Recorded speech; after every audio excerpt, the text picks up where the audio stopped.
we go.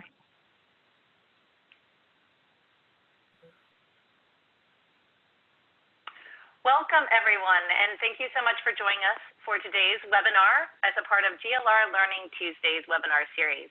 My name is Sarah Torian, and I'm a consultant with the Campaign for Grade Level Reading, and I have the honor of hosting and moderating today's conversation. But before we get started, I wanted to go over a couple of really quick housekeeping details. First of all, I encourage you to use the chat box function on the right-hand side of the screen to introduce yourself, share your name, your organization, and the name of the GLR coalition that you're a part of, if you are a part of a coalition. Also wanted to share that this webinar is being recorded, and we'll share a link to that recording with you in this week's GLR Learning Tuesdays weekly newsletter, which will be coming out on Friday afternoon. In addition, I'd really like to encourage everybody on the webinar today to please mute yourself so that we can avoid any distractions and background noises while our presenters are talking. And also wanted to share that we will be doing a short poll survey after the presentations are complete and during the Q&A portion of the webinar, just to get your feedback, thoughts on how well this conversation is meeting your learning needs to help you advance your work in your campaign.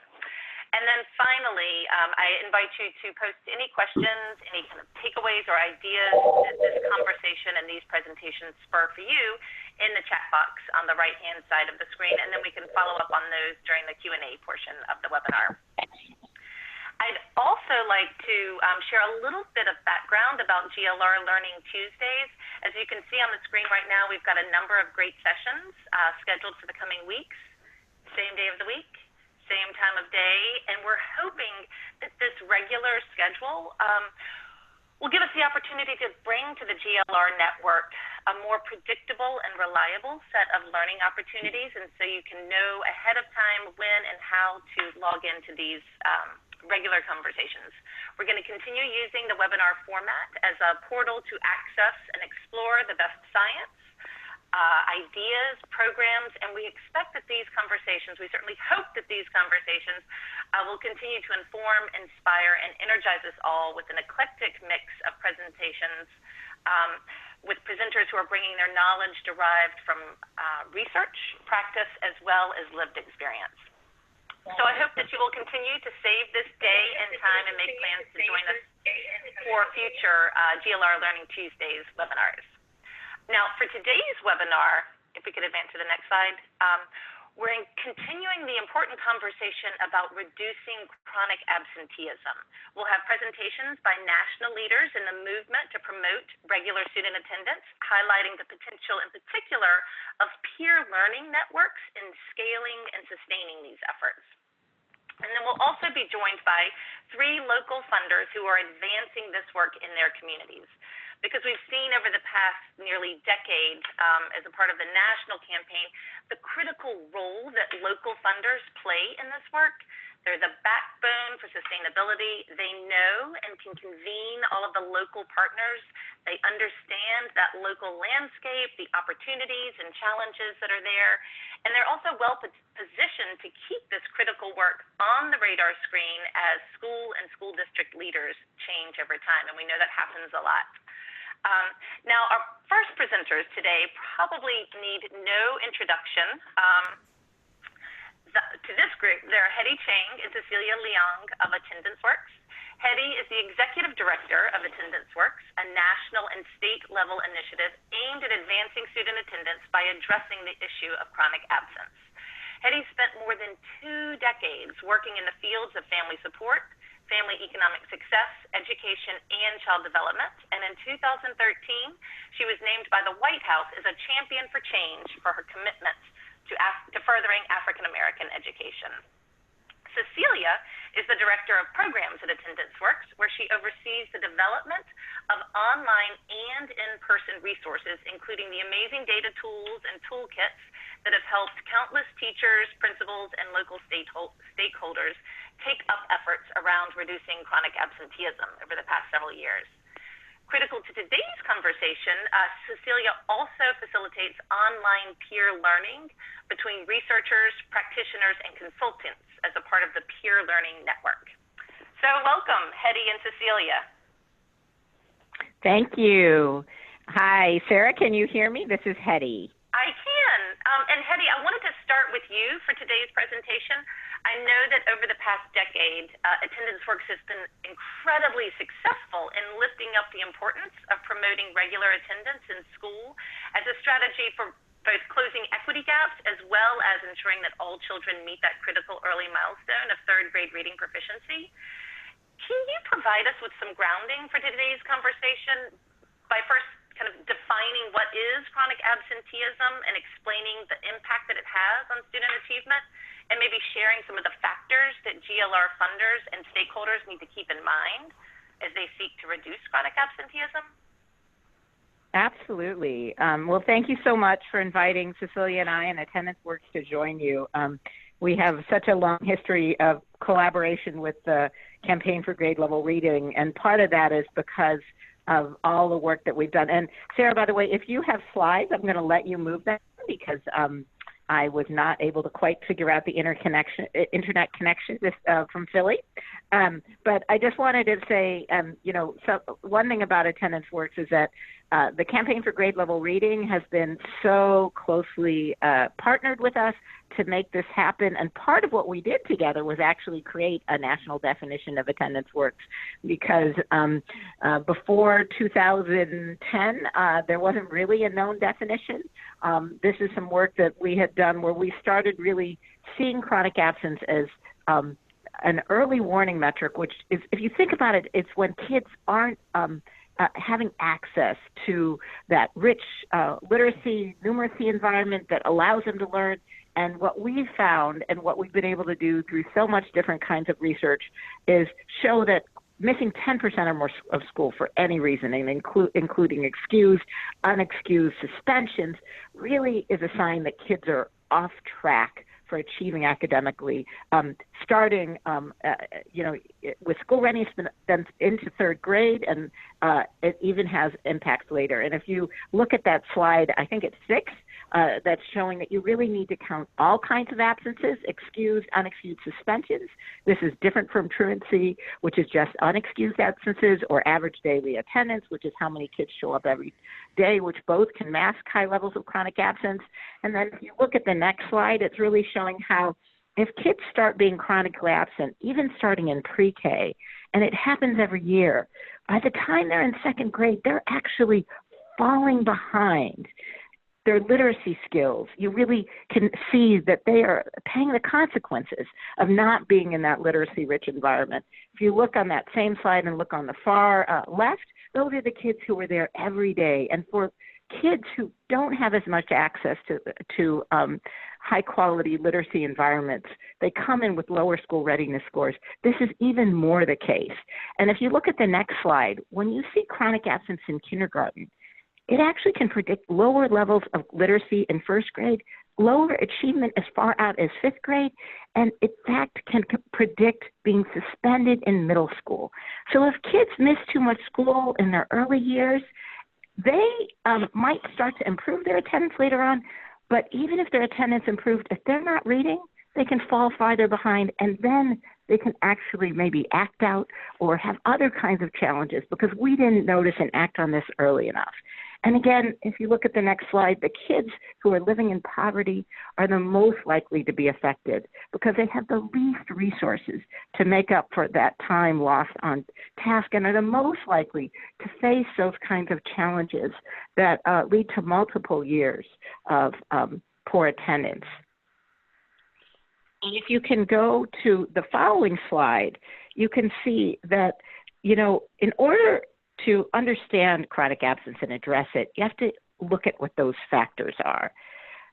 Some of those factors are those really challenging barriers, illness, family challenges that prevent their families from getting their kids to school, lacking a safe path, poor transportation, housing or food insecurity. And by the way, these are some of the kinds of systemic barriers that can happen to low-income kids multiple years in a row that can really cause them to fall behind. But then it can also be connected to negative school experiences, maybe on the part of a child or a part of their parents. and harsh biased disciplinary practices, the over-suspension of kids, because maybe kids who come in, let's say, sometimes it's actually can be even a learning disability, which then is a kid is now acting not quite what's seen as appropriate, then they're suspended, and we actually never get to the bottom of the issue. So then you end up both with a lack of engagement plus negative school experiences. And then what we've also seen is that a lot of times families have misconceptions. They don't recognize the critical importance of showing up in the early grades, especially then if they're dealing with multiple challenges, which makes getting to school seem less of a priority, and they may not even understand some of the long-term consequences of when that happens. But what we've also seen is that when you unpack these challenges and you address them, and often you have to address them simultaneously. Like, let's say there's asthma, but you talk to a family and help them understand that you recognize they have asthma, and you understand that they need supports around health to address that. But then you're also helping them understand that the reason you want to limit absences due to asthma is because if you miss too much school, even if it's excused, it can have long-term consequences for learning. Then you can get someplace with families. You can both find ways to address those barriers while also helping them to recognize the importance of working together and partnering with schools and community agencies to limit as much as possible the absences adding up, and making sure their kids can really reach their hopes and dreams.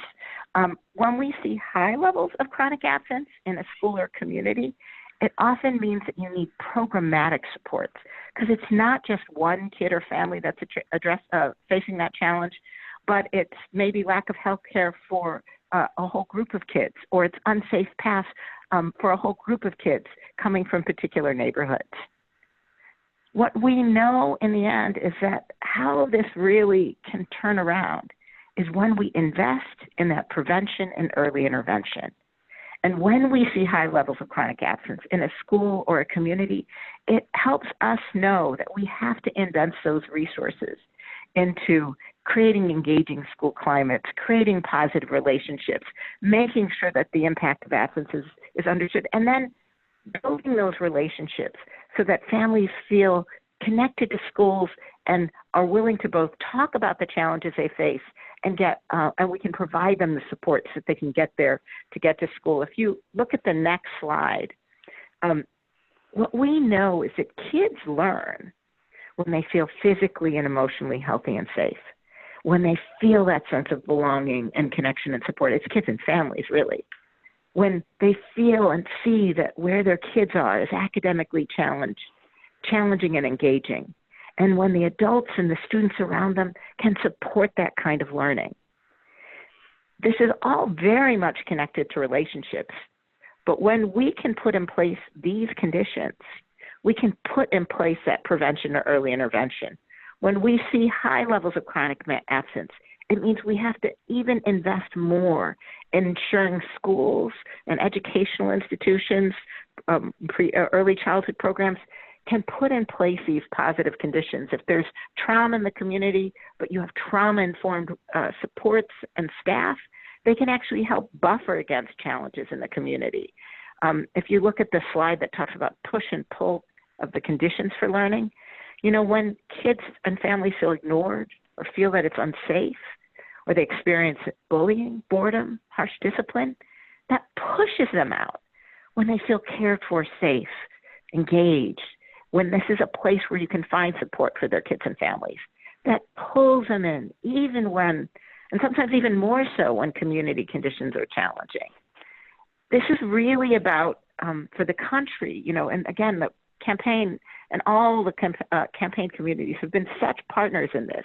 We're really trying to advance a new paradigm that doesn't just look at truancy, which is what we've known in this country for years.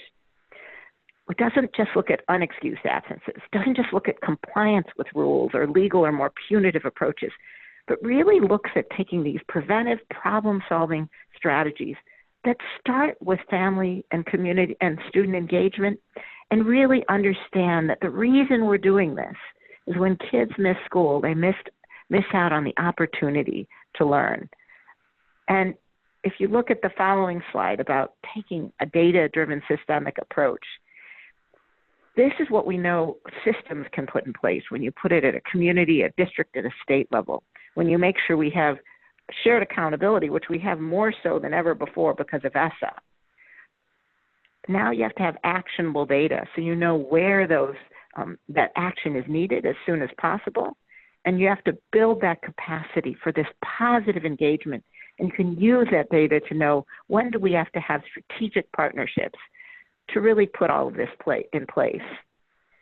And what we're seeing is you need multiple levels of work. So if you go to the next slide about data-driven district and school teams, this is both having district teams, because that's where you take and put in place the system supports so that they can see what they need to do to make sure you have the right kind of data, build school level capacity, put in the right strategic partnerships. But then all of this is about making sure at the school level, where the rubber hits the road, you have a team in place to engage the whole school, to really remove and understand what those barriers are, to make sure kids get the supports they need, and really put in place that kind of multi-tiered approach that I talked about earlier. So, you know, this is something that we know can turn around. There are now growing numbers of grade level reading communities that have been able to show this is possible. And I want to, for a moment, turn it back over to Cecilia, because she's done so much work to help us think about what does it take to put in place these kind of systemic supports.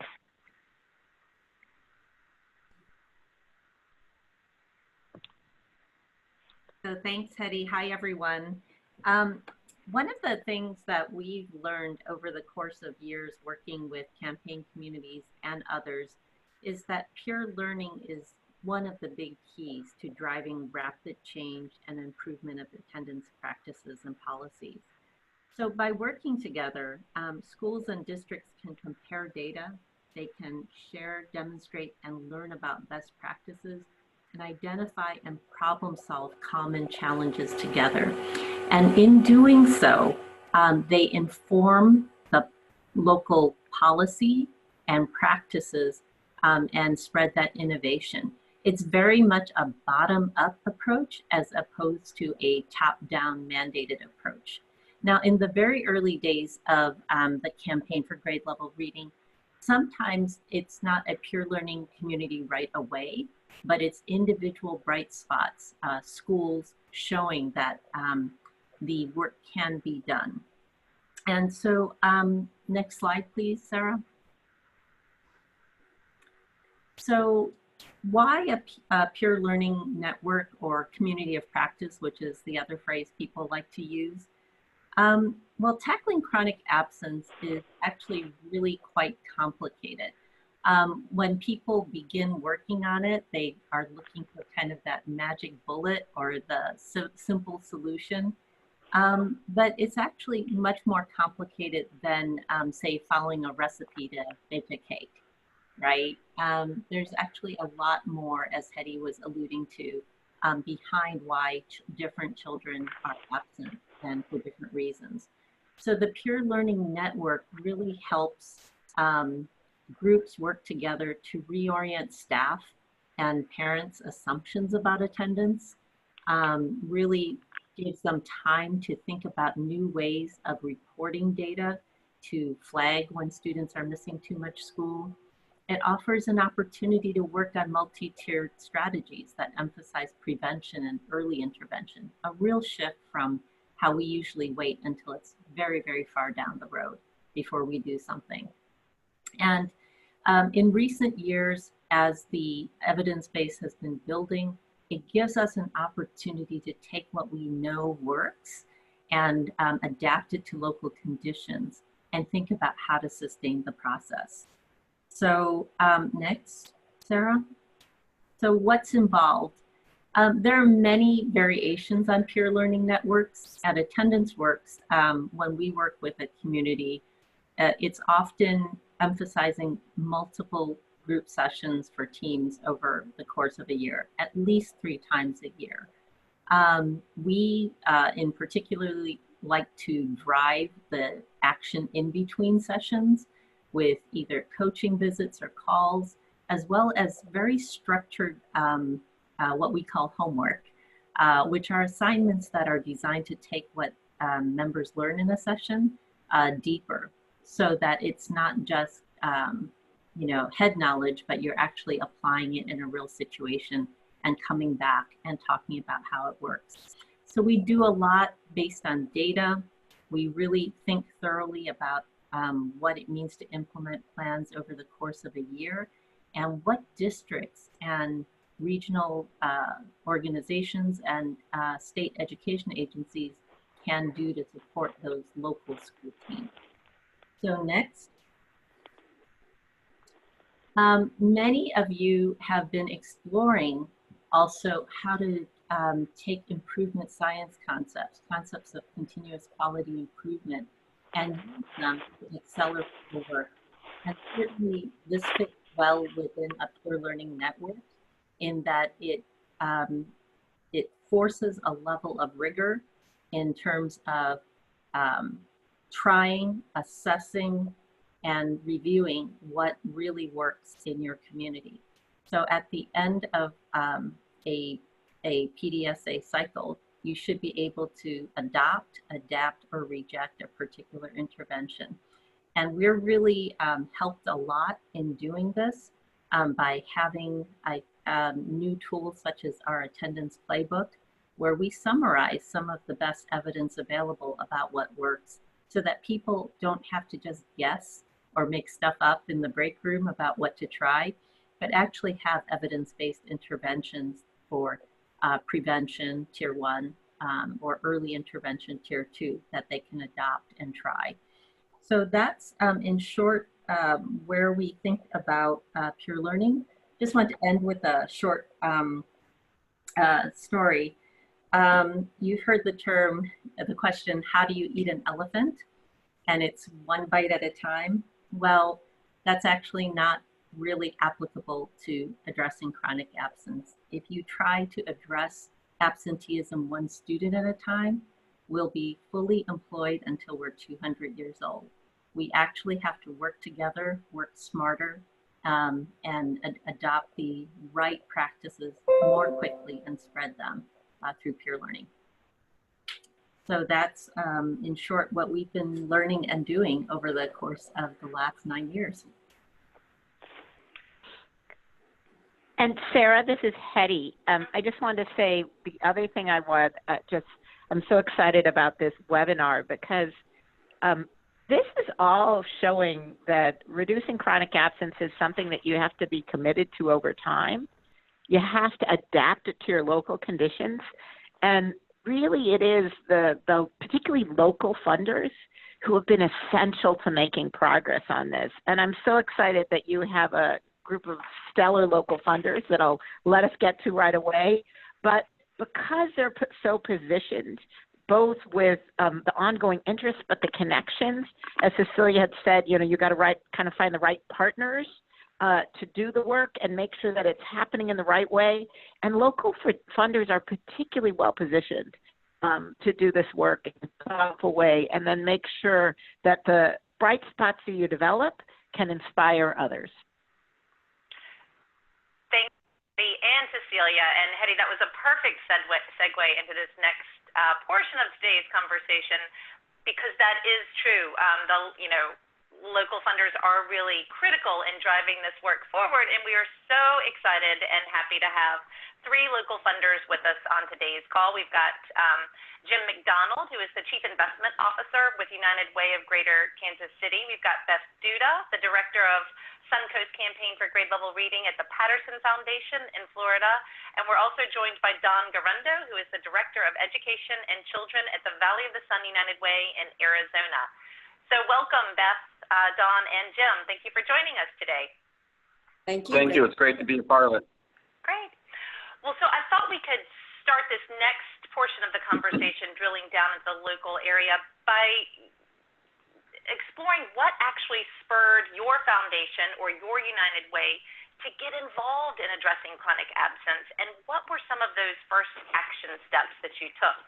And Jim, I thought we could start with you on this question. I know your United Way has just begun this work fairly recently, but we'd love to hear kind of what made you take that leap and what were some of those first steps that you've taken since then.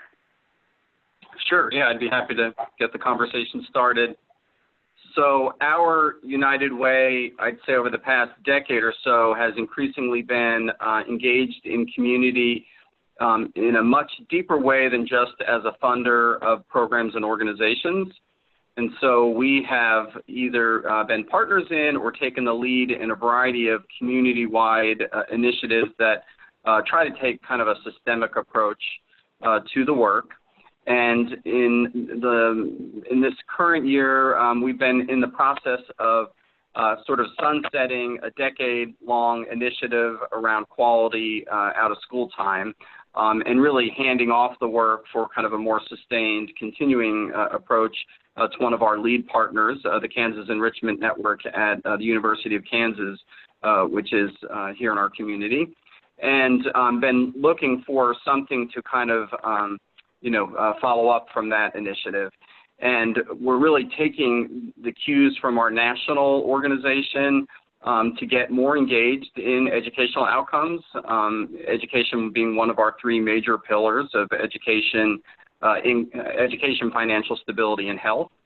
And so we spent the better part of the first half of 2018 kind of researching what our peer United Ways around the country were doing in this space and looking for opportunities. We're fortunate here to have a great local affiliate of the Campaign for Grade Level Reading in our community, an organization called Turn the Page KC. And after conversations with them and a number of others, just really kind of landed on this issue of chronic absenteeism and really see this as a place for United Way to make a contribution. It is partly also because in our community and in the states of Kansas and Missouri, but especially in Missouri, we're situated on the state line, there is a new focus on both tracking chronic absenteeism and being accountable for taking action around that issue among school districts throughout the state. We're one of the few states that provides state funding for education on an average daily attendance basis. So schools and school districts in our metro area also have a financial incentive, at least on the Missouri side, to care about this issue. And then, of course, we were fortunate, to be able to find the tremendous resource in Attendance Works, a national nonprofit that, we think is one of the best curators of smart strategies for tackling this issue. And we're blessed to be able to have Hetty Chang be a keynote speaker for us at a summit that we held last fall, where we brought about 250 stakeholders from throughout the community to have a dialogue about this issue. And then we've spent most of the past 12 months really pursuing a set of strategies that are kind of alluded to here on this slide, beginning with just kind of doing a deep dive into the issue. We issued a white paper around the topic. It's been a great tool for engaging stakeholders in our community. Of course, I've mentioned the summit. We're pursuing a strategy with our largest urban district around nudge letters to parents as a strategy for, making some incremental, impacts on the challenge of chronic absence.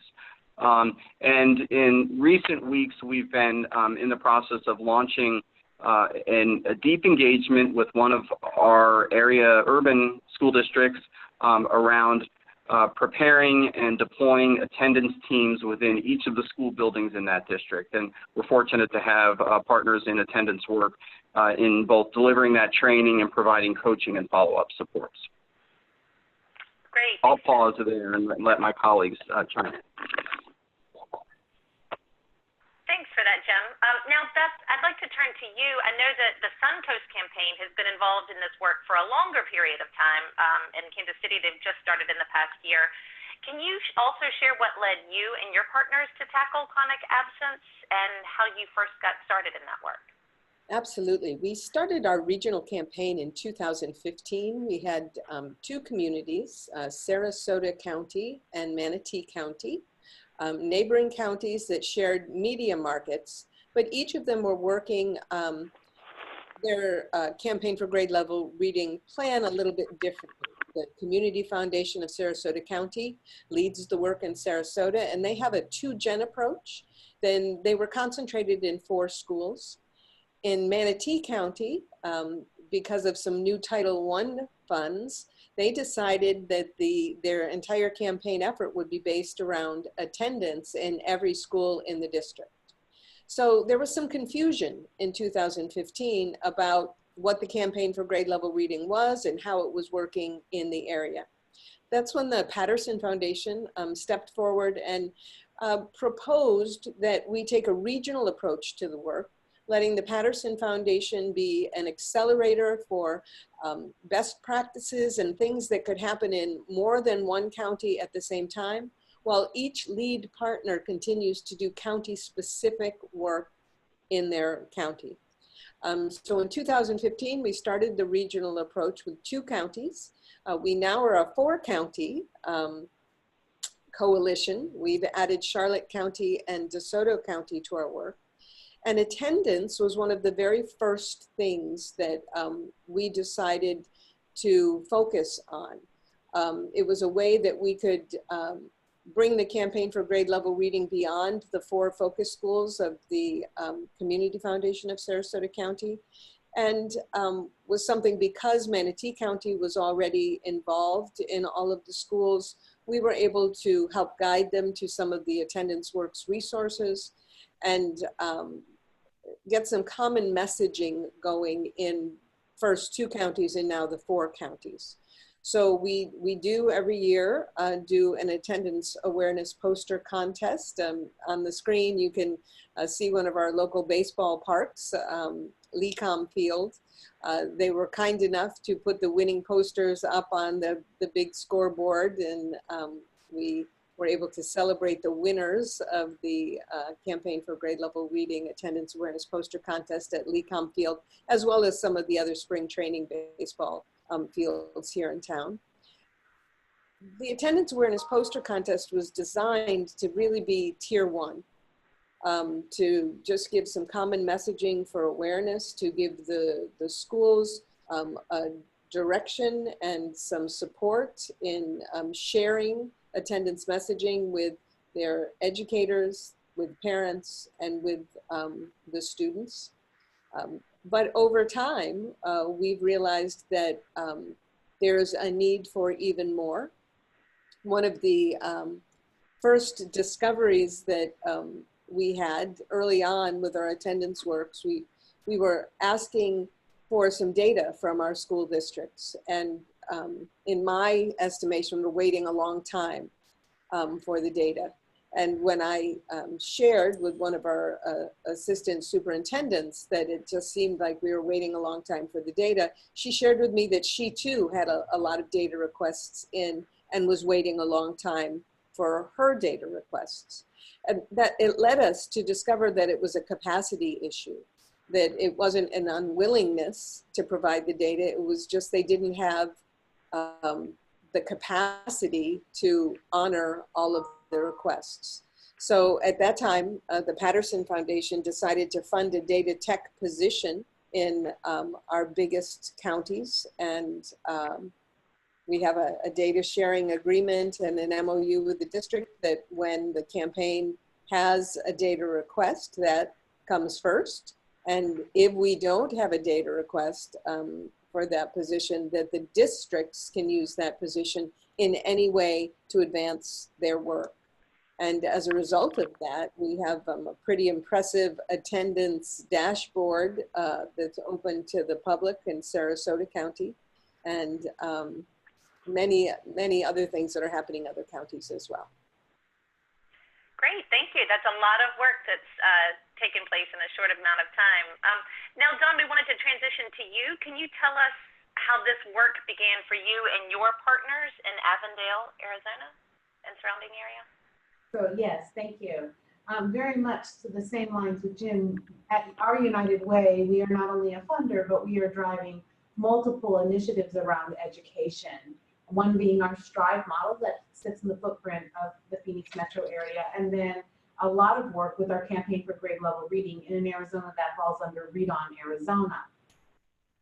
And what we truly knew, no matter what area of initiative work we were doing in education, attendance was that foundational piece of the platform that truly needed to be adjusted and needed to be addressed. And what did that mean? So we were fortunate enough to bring Hetty's team out, Cecilia, and do a couple of sessions with all of our school districts that were interested.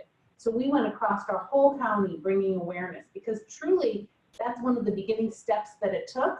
Often our school districts were not aware. They were still struggling with how they were counting attendance. So we really looked at that awareness piece. From that, we went into a peer learning network the following year with Cecilia and her team, and we had a staff member kind of go through like a train the trainer.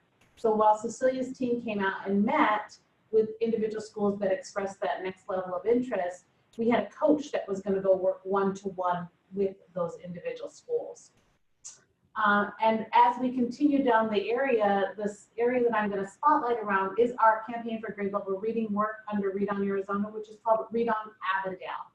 And the picture that you can see is actually the community team coming together after we started diving deep into what did it look like and how we were going to put together a community awareness campaign. So in addition to the training resources that we had with Attendance Works, we also had a webinar from Scholastic that really made us look to making sure as a community we were reaching all of those areas that we could and providing training and resources to support community members as they were lifting up some of that tier 1 approach to awareness for the schools. We really started looking into that data. Data was such a key piece, and working with those schools to really analyze their data, talk to their data, understand their data, and so forth.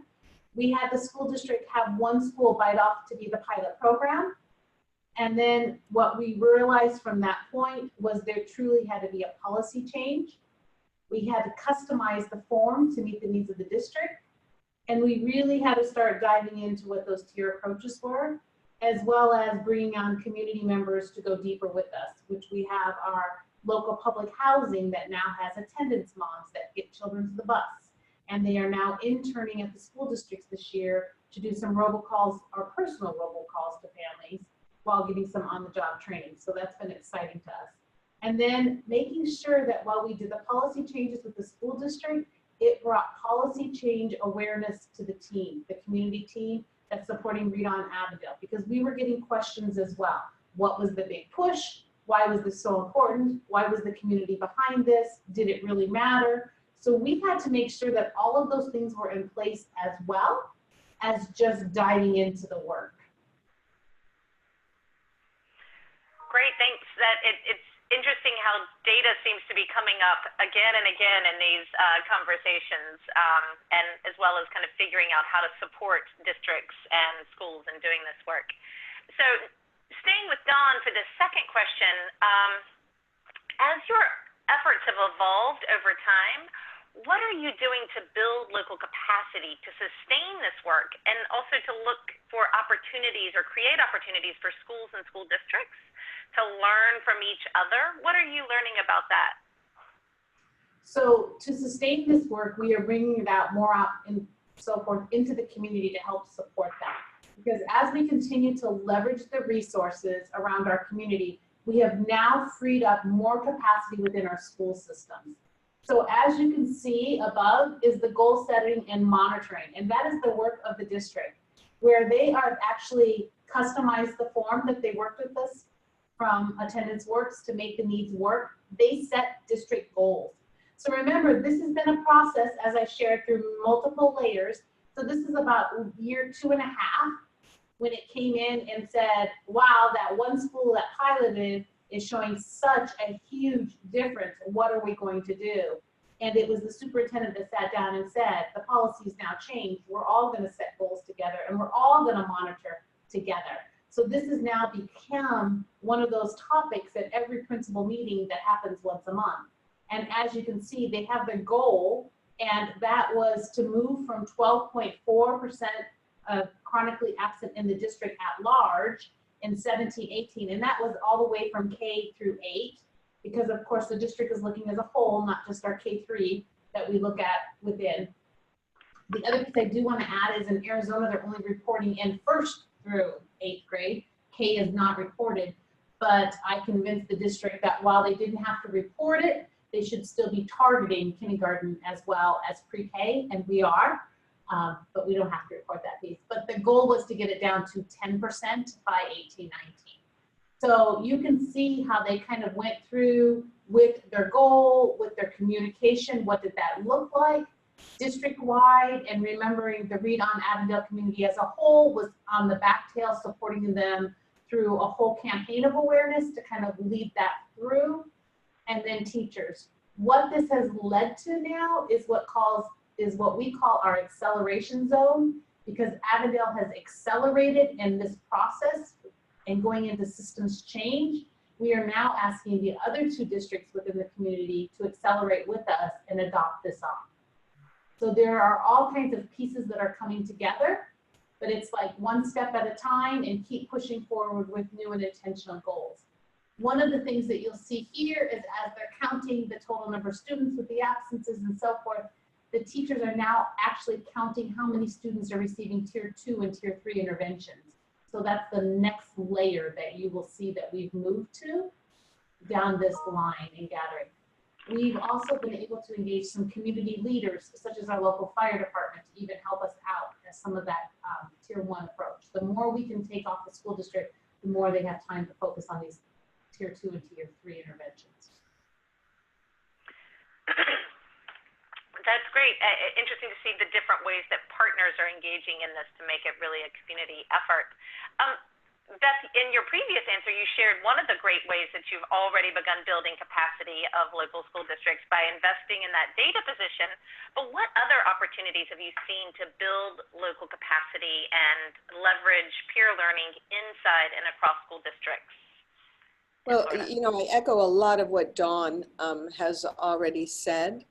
But certainly we discovered the data piece was important, although most of the schools expressed an interest in data. A lot of them didn't have access to the data that would help them. And many of the schools were relying on average daily attendance figures and were feeling pretty good about what they were doing. And it wasn't until we introduced with Hetty and Cecilia's help the whole notion of chronic absenteeism and had a big shift with the administration in the school districts, with them looking at it in a new way. I think an ongoing capacity issue for us is making sure that communication is happening from a district level to the school level, from the school level to the family level, and from family to school, school to district. That chain of communication is something that we continue to work with the schools and with the district to strengthen that. We also, with the campaign for grade level reading here on the Sun Coast, we strive to have 5 sectors involved in everything that we do. We're looking to involve individuals, businesses, government, nonprofits, and the media. So we certainly use the attendance awareness poster contest. September is Attendance Awareness Month. We have support from our local media. We make sure that our local businesses are involved in judging the posters and sharing some of the winning posters. We have had, each school has a grade level winner in every grade. So we have 6 winners in every elementary school. In the past several years, those winners have gone on to participate in a regional competition. And in front of our school board, we have given the regional winners an iPad. That has gotten a lot of local press. It has given us an opportunity to make our case in front of our school board members as well. It's been a very valuable opportunity to make sure that at every level we're sharing the same message. Again, with the attendance awareness poster contest, I think we are feeling, and our partners are feeling, that we've shared the message about how important attendance is. However, we saw a need to go deeper and to really address Tier 2 students. So this year, we are working with Attendance Works, and with 15 schools, 4 in each of our 3 big counties, and one of our counties is a rural county that only has 3 elementary schools. So in 15 schools, we are working very closely with their attendance teams. We have a guide on the side for each one of those schools, and then are working with an Attendance Works fellow who comes down and helps us, kind of a train-the-trainer model, helps us to help the schools. It's our hope that by working in these schools in each district this year, that we can rotate to other schools next year and truly build this regional capacity. Excuse me. Thank you for that, Beth. Interesting to see how it's growing over time and really looking for opportunities to drill down and address those Tier 2 issues to ensure you're really helping prevent children from becoming chronically absent. Now, Jim, I know that you're a little bit newer to this work in Kansas City, but where are you all looking for opportunities to build capacity to kind of get this work started and sustain it over time and connecting schools and school districts? Sure, yeah. So, yes, this is new work for us. It really began in earnest when we held our summit just under a year ago, about 11 months ago. And honestly, it's, you know, we're taking our time. We're trying to be deliberate. So we don't have a lot of results to tout yet, but we have made some progress, most notably with an effort to build capacity within a particular district. As I mentioned earlier, it's a district called Hickman Mills. They serve about 5,000 students. They serve, you know, not the inner city necessarily, but they serve a kind of a inner ring suburb that has a lot of poverty, so it's a high needs district. And I'd say that one of the sort of continuing themes in our work so far has been exploiting existing relationships and making the most of them. And so that's a district in particular that one of our close partners from an earlier initiative that I mentioned earlier around quality out of school time capacity building has deep relationships. And so as a result of those relationships, we were able to really engage the leadership at the Hickman Mills School District in the notion of building capacity at the school building level through attendance teams. And we've been working in recent months with the experts at Attendance Works to deliver training and to begin to put some systems in place from the perspective of data tracking and ongoing focus on the part of school leaders. You know, I've developed such a deep respect for you know, the folks who are on the front lines in educating our community's youth.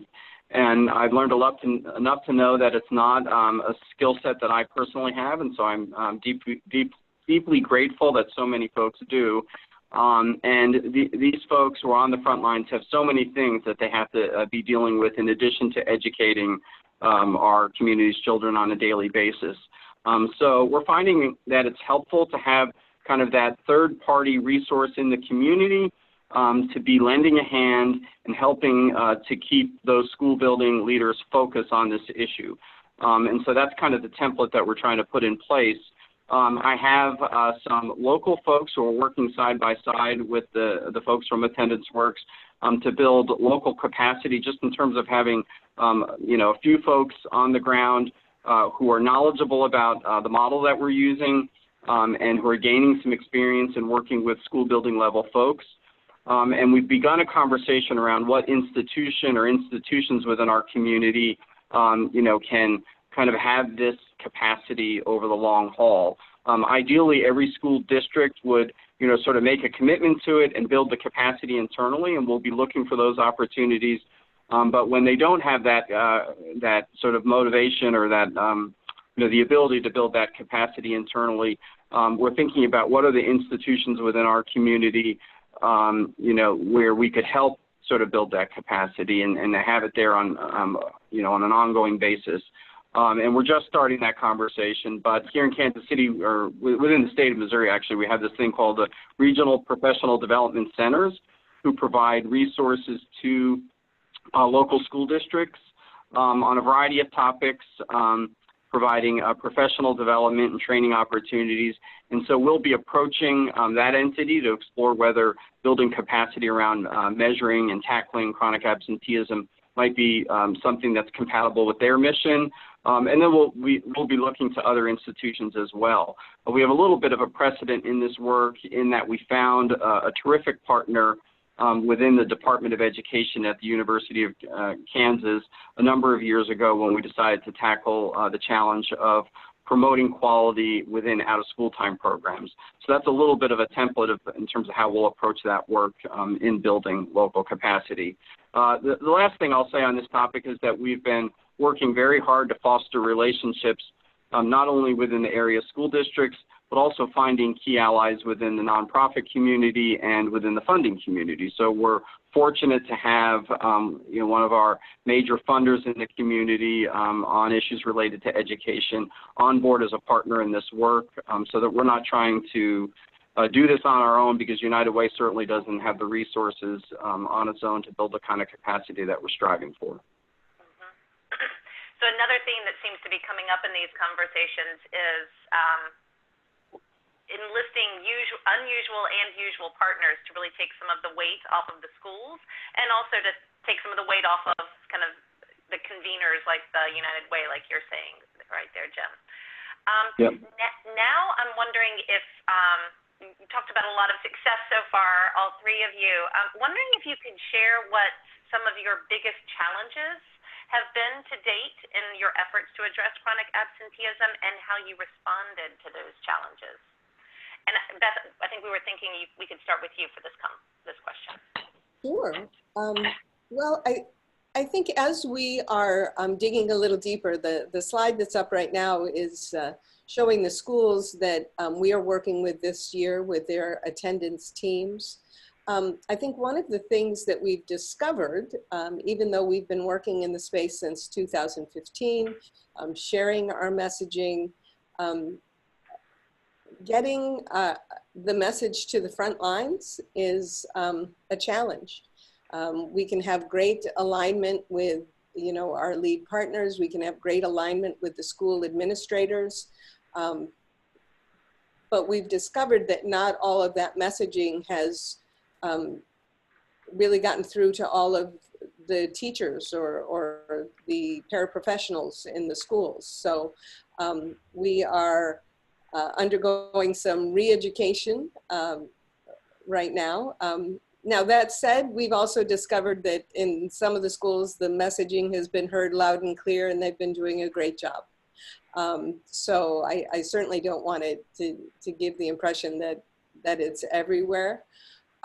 But the more that we're working closely with the schools, the more I'm reminded that almost everything we do is relational.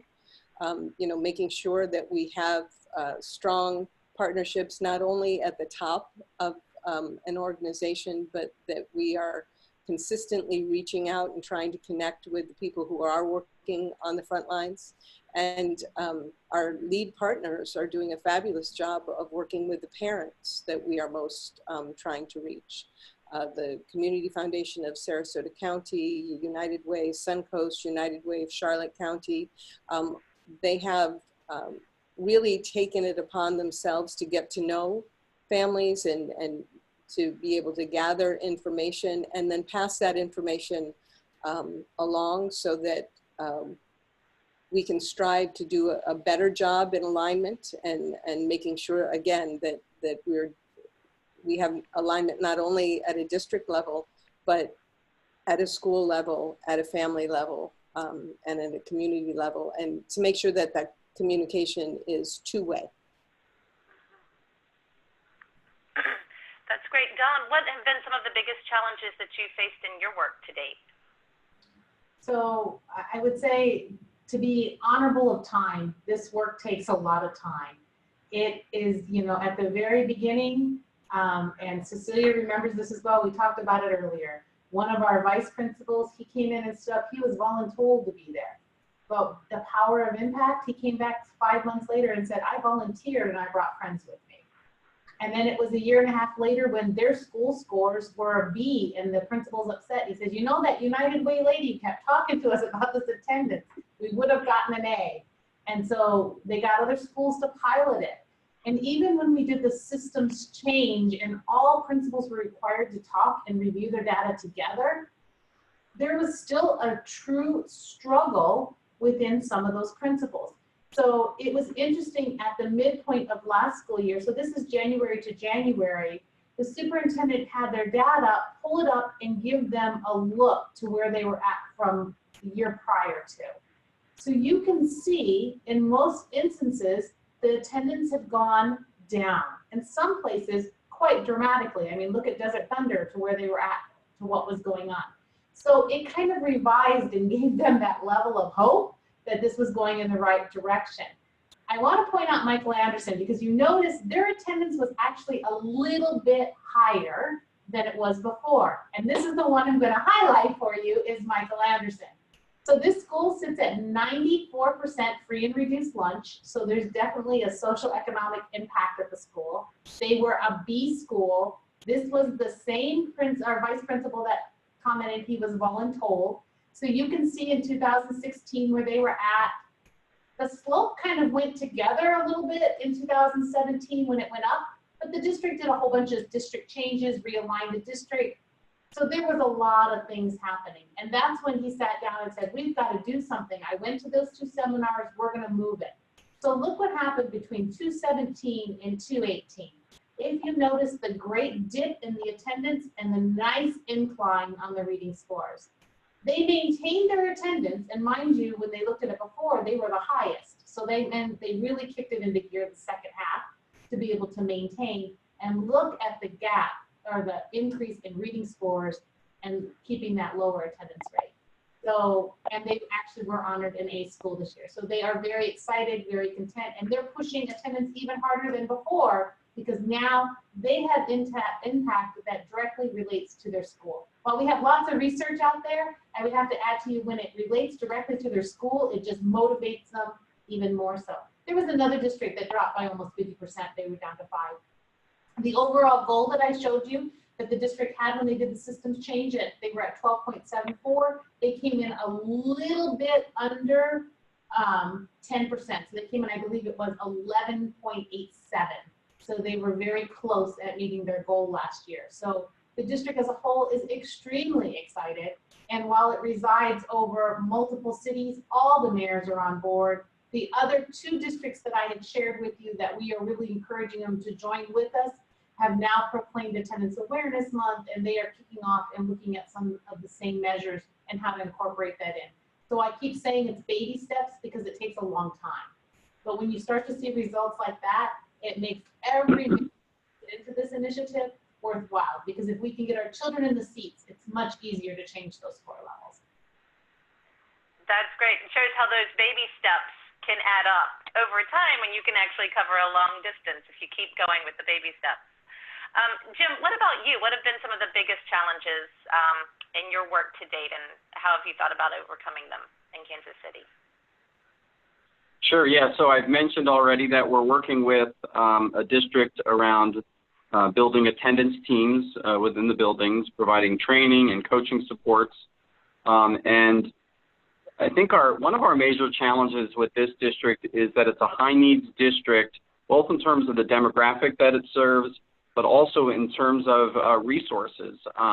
You know, they just kind of a drama that has played out in the backdrop of this work has been that the public local funding for the district has been greatly reduced by the proliferation of tax incentives for economic development within the area that it serves. And so the district is dealing with some serious budgetary challenges, which has made it a little bit of a challenge when it comes to sort of getting folks to focus on the issue. That said, I feel like we do have our champions, and so we're currently on stable ground as it relates to that. But at the building level, you know, we have school leaders who are dealing with all sorts of challenges that go well beyond education, and there are a lot of fires that need to be put out on a daily basis.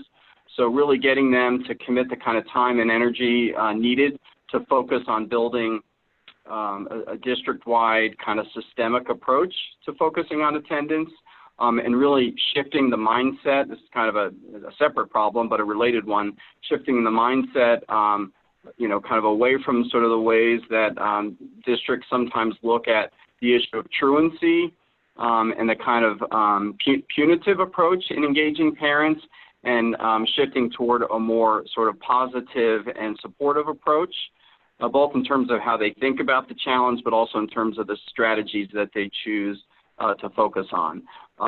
So it's really kind of a culture shift that has proven a little bit more difficult than I might have expected it to otherwise. And then I guess the last thing I'll say in the way of challenges has been in the literally scores of conversations that I've had with school district leaders over the past year. I found that they're really good at being conversant in sort of an anecdotal way in talking about the challenge of absenteeism, but not as good when it comes to, you know, looking at it from a quantitative or data-driven way. And so a lot of times when they'll choose to sort of elevate a particular problem, you know, in their conversation related to chronic absenteeism, and then you try and dig deeper in terms of, well, you know, what does the data say about how widespread a problem this is? They're much less conversant. So really empowering district and school building leaders to get better at using the data that are available to them in how they look at this problem, you know, will just be an ongoing challenge as we continue the work. So continuing that theme around challenges related to data, both in kind of capacity, but also in getting them to really drive with the data and not anecdotes and responding to the real numbers. Yes. Now wanted to just ask each of you what advice you might offer to other either local funders or stakeholders who might be on the webinar with us today, who might be inspired by what they've heard and energized by what they heard from Hetty and Cecilia earlier on about the critical nature of this issue. What advice would you offer to folks who are interested in either advancing their existing work or starting new work around chronic absenteeism? And Jim, maybe we could start with you first for this one. Yeah, I think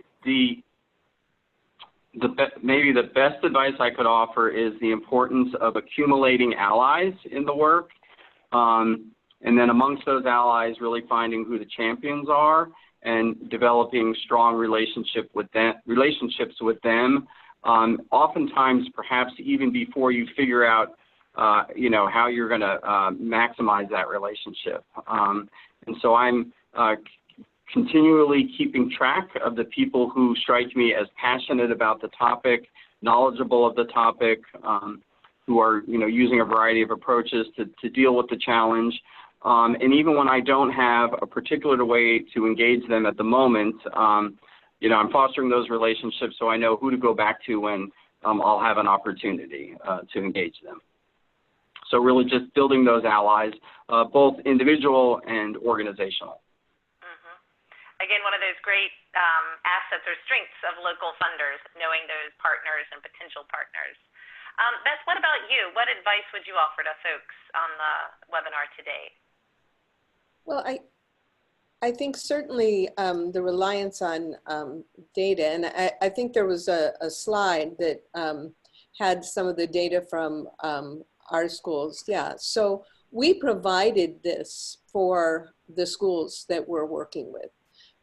The districts weren't currently providing information to the schools in this way, but we were able to work with the district to get the information. And so we were able to share this information with the schools and really were able to guide them to accept our invitation to work a little bit closer on our tier 2 kids. I was particularly, if you look at Manatee County School number 1, where they went from 21% of the students, 10% absent, to 13%.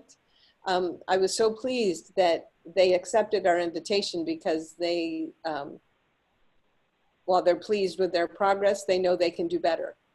And I think that giving schools access to this kind of information can really accelerate the conversation. And if the school districts aren't currently providing information like this to the schools, working with your allies in the school districts to make sure that this kind of information is available for the schools, I think is critical to advancing the work. Thank you. Again, the importance of data and relationships is definitely a theme around here. What about you, Dawn? What advice would you offer? Well, I agree. Relationships are very key. You know who your partners are out there and think outside the box. One of our biggest advocates this year during the campaign, and has already agreed to come back and work with us, is the city's youth council. We sat down and talked to them about attendance, and we kind of educated these young youth in the room, and these are middle grades through high school students around attendance, and they were like, I've already missed 2 days. It's only the 3rd week of school. I'm one of those students.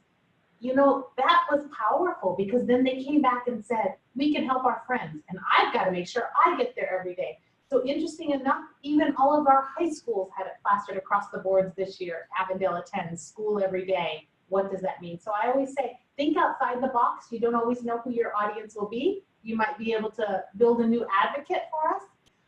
And like I said, the uniqueness is they said they're willing to come back in January and help us push a 2nd month this year, because we do believe that just September is not enough, and we've got to bring it back around. So we're going to push something big again in September. The other thing is be patient. It takes a lot of time. It really, truly does. And the awareness is a huge key, because a lot of people don't even understand attendance. So Beth, when you were talking about sharing with your teachers the data, that is so incredible, because I don't think that they really took the additional time it takes to even look at it, because there's so many things on those administrators' plates and so forth. So when there was that policy change and they had nothing to do but look at it because they had to talk about it, it switched the thinking around. And sometimes it's a matter of the switch. Daryl said it took one right-hand turn on his way to work every day, and he didn't have to take a child to truancy camp, and the child was in school every day. He just needed that to be, you know, different. So I think that that's the key. Thank you all. That was all of the questions that I had for our panelists. I'd love to open this up right now and invite everybody on the webinar today to chime in with their any questions or key takeaways that they might have for any, including Hetty, Cecilia, Jim, Dawn, and Beth. I know we've already gotten a couple of questions in the chat box, and I'll pull from those right now. One was from Yoli Flores for you, Dawn. She was wondering, and I thought I heard the same thing. Did you say that one of your partners is the fire department? And we would love to hear some more about the role that the fire department is playing in this work, and any thoughts you might have about how folks can reach and engage some of those unusual partners in this work. So interesting enough, our district also is doing our Love Our School model. They had their community meeting. They invited us to be at the table, because we agree we all have to go together, and we don't want to sidebar and have multiple initiatives happening that aren't working together, because that just creates more work and then eventually. So that being said, the school said, can you help with the read-on work around attendance? School's starting and we really need help. And the firefighters were like, how can we do that? And I looked at it, you have a bright red shiny truck that children love. And he goes, oh. I said, so what do you think? And they're like, well, we could go. And the one guy said, hey, if we knew the bus route, we'll go before the bus, like 5 minutes. We'll just pull in before the bus. We'll stop, wave to all the kids, tell them have a great day at school. Because guess what happens at public housing when the fire truck pulls in? Every kid runs out, right? Now they're already in line for the bus. So they did that the first 2 weeks of school. They kind of got ahead of the bus routes, pulled up for a few minutes, reached out and yelled, hey, good to be there. And then some of them went door to door for us. So again, it's the unusual suspects that we're reaching out to see how they can really drive that work.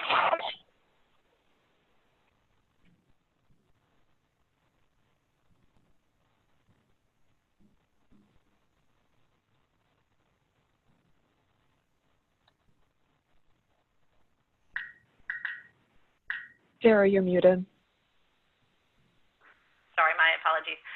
This is a question for Jim. Wondering if you could provide some examples of the district's positive approach efforts to working with parents and how the role that you're playing in supporting those efforts. Yes, but there might be others on the call who know who can say more on the topic than me, because this is still relatively new work for us. But one quick example is that as a part of our attendance team training and coaching supports that we've embarked upon in the Hickman Mills District is a focus on better equipping teachers to have conversations with parents about attendance challenges during the parent-teacher conferences.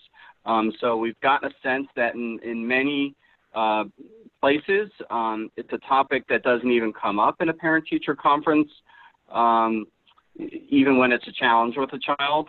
So we're looking to try and shift the culture around that and empower teachers to have those conversations.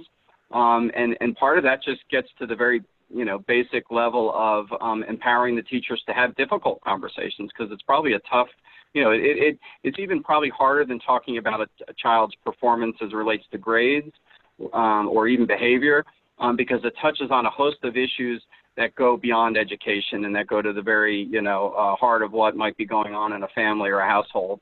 So empowering parents to have positive, non-punitive conversations, or empowering, teachers to have positive, non-punitive conversations with parents during the parent-teacher conference. And it's a way to then, maybe try and connect families with resources that might be available in the community. And so on a related note, something that we're really looking at as a Tier 3 intervention as a part of our overall initiative really goes to kind of the underlying social service challenges that might relate to why a child is not attending school regularly. In the extreme, that can take the form of homelessness. But even before it gets to that point, or even if it never gets to that point, housing instability is one manifestation or sort of one contributing factor to missing a lot of school days. And so this is an area that United Way has a long history with, and we have a number of partners in the community that work with families on this challenge. And so it's a good example of a way that we have taken a long-standing initiative, something we call our Family Stability Initiative, and United Way partners who are connected to the Seymour Institute will be maybe familiar with that. So taking a long-standing initiative of United Way and pairing it with our new school attendance initiative as a way to deal with sort of those Tier 3 challenges that some families face. And that's the kind of help that many families will welcome. It's a difficult subject, but it's a very positive way to be able to support families. Sarah, it's Cecilia. May I add on to what Jim has been saying? Yes, please. I was just going to invite you all. Thank you. Jim, I just commend you so much for supporting the work with the teachers and equipping them to have these conversations with families. Earlier, you talked about the mindset shifts that need to happen. And one of the most common ones that we hear across the country in many, many communities is really one that blames parents. It presumes that they are willfully keeping their kids from school or not doing their part. And by equipping the teachers to have a more positive conversation, giving them scripts, giving them talking points, giving them the opportunity to practice, and assuming positive intent with parents and offering support and encouragement, that is such a big thing that you're doing. It seems simple, but to do it systematically really changes the culture, and we believe and hope that it'll change the outcome. So thank you for that. Thank you both. Would either Dawn or Beth like to add anything about the way that the work that you're doing around helping to engage parents and use these positive family engagement approaches to address this issue? This is Dawn, and I can add on, one of the things that we have done around families is to truly do what we call a family or a parent celebration. So we're celebrating the parents on their attendance, or helping getting their schools or their children to school every day. So it's not an attendance assembly for the students, but for the parents. Because Jim, you're so on there. Our mobility rate is so high in this community. There are so many factors that truly impact on what it takes to get these children to school every day. And I agree, Cecilia, it's not anybody's fault. There's lots of factors, and we've got to be able to come together for them.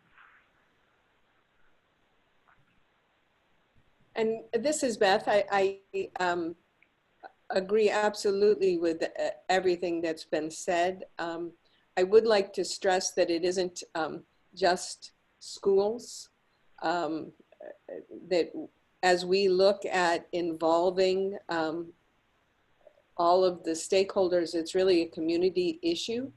Our business owners, our employers of parents, their customers, many of them have children that are in schools, our big systems, school systems, our hospital system, making sure that we are involving our not-for-profits, our after-school partners, and having a common approach so that it isn't just an issue that we're relegating to schools and blaming teachers and then having teachers blame parents. We're approaching this as it's a concern that affects our entire community, and it's going to take our entire community to solve it.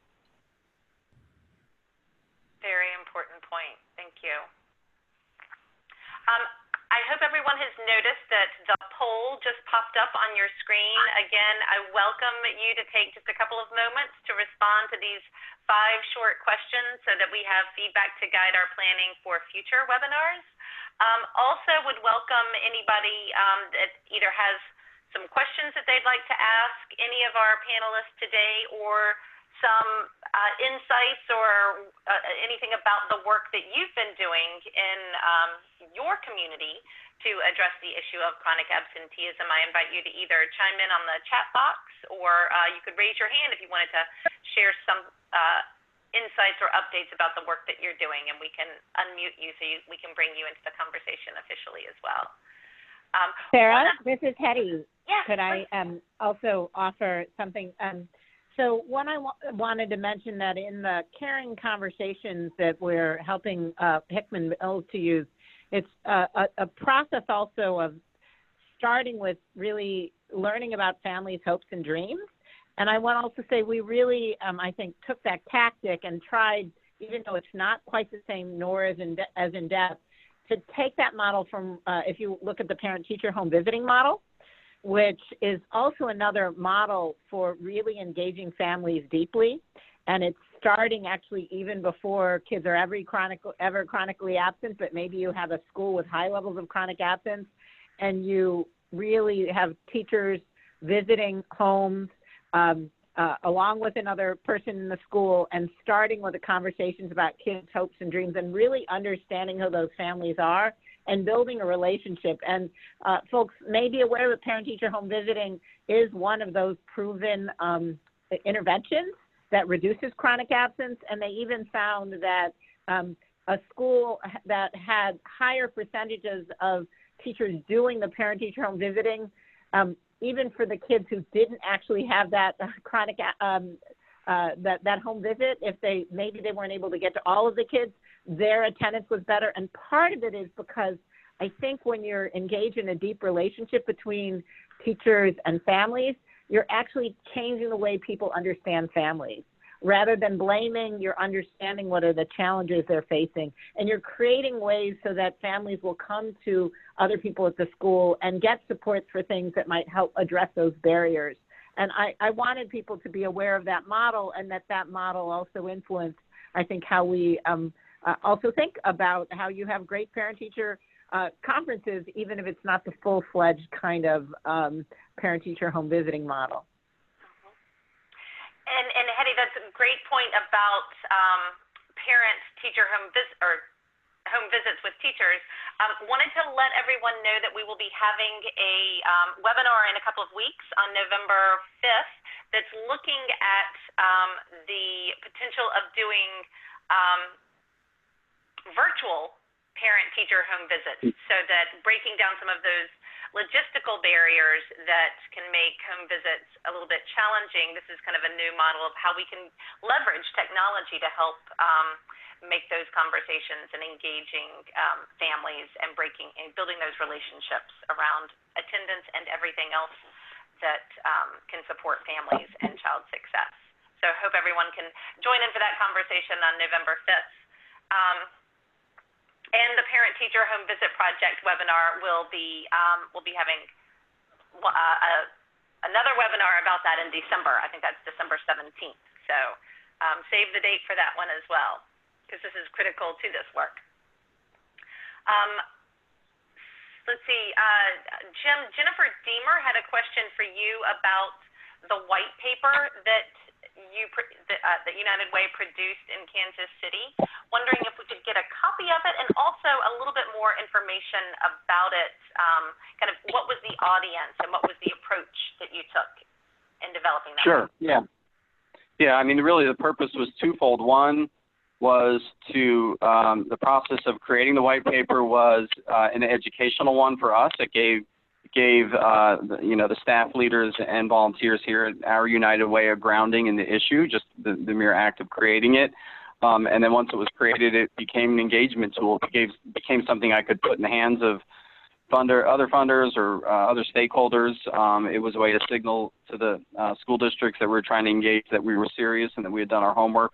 And we really tried to try to provide an overview of the issue, and then to the extent possible pull some local data that we were able to get from our state and a few other places to kind of highlight the challenge here in our own community. And so, yeah, I mean, it's something, we have a copy of it posted to our website. Jennifer, I just sent you off an email with the white paper attached and a link to the webpage. We'd be happy to share that with others. Great, thank you. Are there any other questions anybody has for our panelists today? If so, you can offer them in the chat box. Or I would just ask maybe each of our panelists, we could kind of go around and you could share any final thoughts or comments that you might have about the work that you're doing, Hetty and Cecilia, what you're seeing nationwide with this work and opportunities, and reflections on what you've heard from these local funders. Anybody want to go first, or? Well, this is Beth. I would just like to do a shout out to Hetty and Cecilia. I think the information that they provide for us through Attendance Works on the website, all of the various tools that they have provided, and that it's all right there that we can use, that we can encourage other people to use.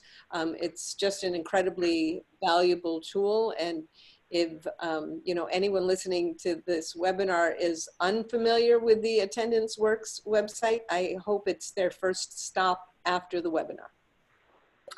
Beth, thank you so much. That was such a great shout out.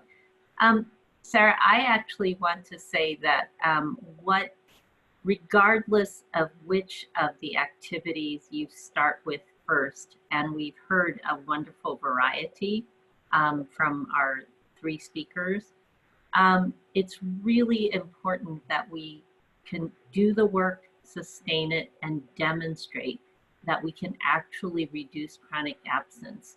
What I'm hearing, not in a wide variety, but enough so that I'm concerned, is that there are communities saying, oh, we can't make a difference, so let's just take it out of policy. Let's not even try.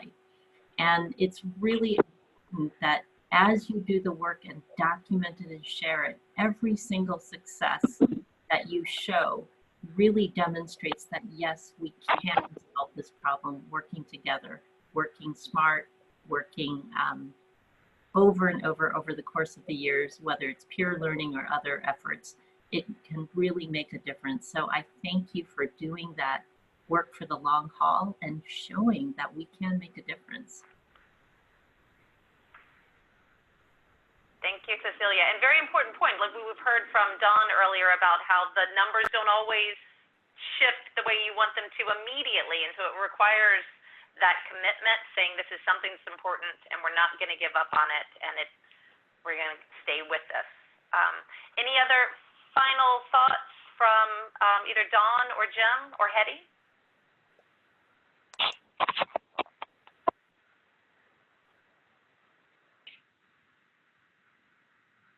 Sarah, I'll just offer, and this goes back to the theme of much of what I think the campaign is, the critical role of family and parent voice, that as you do the work, we have to increasingly find ways to partner with families, both by making sure that they have the data on their own kids, which they can say, this looks right, this doesn't look right, and this is how I unpack what the challenges and issues are as individuals, but also at the high level of seeing what the chronic absence rates are in families, in schools and districts, so that they too can also use it as a data point for calling for greater investment of resources. So this combination of data relationships, and then I would say family voice, is, I think, what's so essential to us making a difference. Very important point and great point to end with, focusing on family voice. I just want to say thank you again to all of our panelists, to Hetty, Cecilia, Beth, Dawn, and Jim for joining us today and for sharing the great work that you're doing about this really critical issue for children and for families. And again, I just want to remind everybody on the webinar today, check out the screen right there. We've got a number of great webinars coming up, and we hope that you will join us for those as well and help us spread the word. Invite your colleagues and friends so that we can continue and expand these conversations. Thank you so much, and we'll look forward to you joining in for future GLR Learning Tuesdays.